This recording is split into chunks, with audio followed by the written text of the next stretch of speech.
ఒక్క నిమిషం ఈ వీడియో స్కిప్ చేయకండి. ఈ ప్రార్థన మీకోసం. మనం కలిసి ప్రార్థిద్దామా?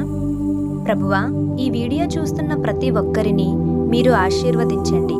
వాళ్ళ హృదయాల్లో ఉన్న బాధ, భయం, ఆందోళన అన్నింటినీ పూర్తిగా తొలగించండి. ప్రభువా, వాళ్లకు మీ సమాధానం, ఆనందం, ధైర్యం ప్రసాదించండి. మూసుకుపోయిన ప్రతి మార్గం దగ్గర మీరు కొత్త మార్గాలను తెరవండి.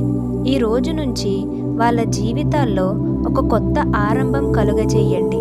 వాళ్ళు ఎదురు చూస్తున్న ఆశలు, కలలు, అవకాశాలు అన్నీ నెరవేర్చండి. వాళ్ళ జీవితాల్లో మీ కృప ఎల్లప్పుడూ ఉండేలా చేయండి. యేసయ్య నామములో ప్రార్థించుచున్నాము తండ్రి, ఆమేన్. ప్రార్థన మీకు ధైర్యం ఇస్తే ఆమేన్ అని కామెంట్ చేయండి. మరిన్ని ఆశీర్వాదాల కొరకు మన ఛానల్ని సబ్స్క్రైబ్ చేసుకోండి. God bless you.